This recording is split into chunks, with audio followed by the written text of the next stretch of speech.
So this past week marks 1 year of being out of the military, 1 year of being off active duty military service, and I wanted to use this video as a milestone to talk about what I've seen and learned from the differences in the military side of working with some of the best non-commissioned officers and soldiers that I could have ever experienced, and the things I've learned about myself and working with other people from a leadership, management, delegation standpoint, and the way it has really transformed everything I do, to then moving into the civilian sector, owning my own business, being an entrepreneur, working in business to customer relationships and business to business relationships, and kind of the things I see that really differ in those two. Now I'm going to focus on entitlements, and it's something that's very active and talked about, obviously in this generation and in this time and point and where we're at, and people being entitled and expecting these entitlements just handed to them and given to them. Now, when I was in the military and seeing the way soldiers worked with NCOs, NCOs worked with officers, soldiers worked with officers, and those relationships, I realized, or I thought, that's just how it worked. You know, there weren't entitlements coming from where I grew up in the infantry, and there was a mission, there was a task, there was a purpose, and that mission, that objective was primary, and your personal problems or personal wants and needs came secondary to that large mission and task. And if the mission objective was taken care of, then those individual wants and needs were addressed on a case-to-case basis. You know, you take care of the people. You take care of them as well and as best as possible by taking care of their personal needs, their families, the people they're with and surrounded with, so they can accomplish that task and mission. However, there is a purpose behind what you're trying to accomplish, and sometimes those individual wants and needs come secondary to that large task and purpose. And that's what I learned and realized and saw in the military sector. And then coming over to the civilian side, you realize that people put their personal needs and wants as a priority to working with corporations and companies and other people and building relationships. Their wants and needs are their primary task and mission. And sometimes there's nothing wrong with this. There really isn't. But you see, and I focus on people graduating high school and college, and they expect to hand in this diploma after walking off the stage for this silver plate of a six-figure paying job, the house they want, the life they want, just in exchange. And by no means does it work like that at all. You see, most people, they don't want to ever blame themselves or be the cause of what they didn't accomplish or do, but it's always the people around them. It's their teachers and professors for the reason they failed a class or a test. It's their mentors for not developing them enough or teaching them enough. It's their job who was against them to receive that promotion or that new increased salary. It's everyone else but themselves. You know, it's society's fault. It's the government's fault that's not allowing them to develop and grow and reach their goals to help their family, to help themselves. But it's never their fault. And this is what I've really come to realize, is that everyone wants instant gratification, an instant reward for what they're trying to do. You know, they do 4 years of college. That instant gratification after walking off the stage is a six-figure paying job, full benefits, living in this huge house, living the dream. That's instant gratification. It's wanted and needed right away. Or say, for example, someone goes to like a baseball camp. Well, instant gratification is making the varsity team. There's no patience involved or required for this thought process. And I think that's where a lot of people start to lose and they don't succeed, is that they don't or not willing to be patient to achieve that promotion or that increased salary or the life they're willing to live. They want that instant gratification of winning in the reward. The thing about patience is it's not something that's taught. You can't teach someone how to be patient. It's something you have to learn. And if you don't have patience, or you're not willing to learn how to be patient, you'll lose interest, you'll lose motivation, you'll lose the ability to win and succeed.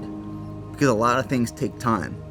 But a lot of people aren't willing to take the time or plan to make that time because they want that instant gratification. They want that money, they want that reward, they want that promotion, and they're not willing to play the long game.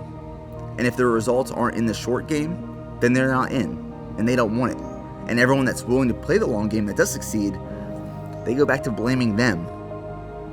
And that's just the full circle of success and non-successful people. I am personally not a patient person when it comes to things that I don't see value or benefit behind. If I don't see something that is going to pay off, I'm not willing to invest time, money, and resources into it. But if there's something I'm truly invested in, like my business BPN and growing BPN, it took me 4 years to turn that into a successful brand. From an idea and concept to failing to a successful brand, 4 years, or at no point was I ever at a loss of motivation or drive. I was completely patient for this one task, this one objective and mission, because I knew I had to read, research, learn. I had to find a mentor. I had to talk to people. I had to put myself in a position to be willing and able to make the moves to succeed. That was the most patient thing I've ever done in my life, and it ended up paying off because I was willing to invest in myself with time, money, resources, and the value of learning. I think the biggest takeaway and thing you can learn from being patient is that there's fulfillment in it. There is true fulfillment in the journey and process of learning and growing and failing and succeeding again. There's true fulfillment in that journey, in that process. And if you're patient enough to put yourself through that process, you'll realize how fulfilling it actually is and can become. The lack of patience limits innovation and creativity. And if you don't allow innovation and creativity to come to you in a patient time, when you're just truly working on yourself in that task, it'll be forced. It won't be authentic, it won't be genuine, and it won't be truly created from what you are capable of. The reason I wanted to tie this whole thing from transitioning in the military sector to the civilian sector is because I've realized and saw how long it takes to accomplish something in the military. You know, if I was running a business on my own and I had a list of things to do and accomplish to make something happen, I can make it happen like this. But in the event of working with a military organization, a larger group of people, there's a lot of moving pieces.